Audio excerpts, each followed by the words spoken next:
How to trade on eToro. Hi everyone, welcome back to our channel. In this video, I'll be showing you how you can trade on eToro. So in order to trade on eToro, first of all, you need to log in into your eToro account. So then you need to open up your application and then click the login button located right at the bottom.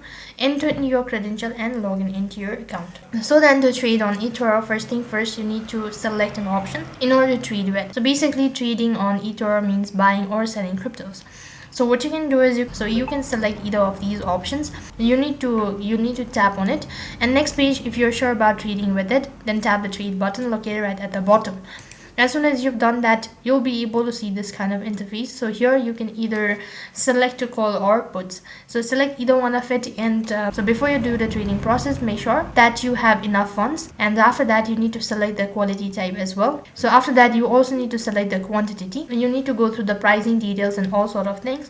If you're sure about it, then tap the arrow icon located right at the bottom. Lastly, you'll need to confirm or review all of the information. So if you're sure about it, then tap the confirm button or swipe up to confirm, and then you'll be notified that you've successfully traded on eToro.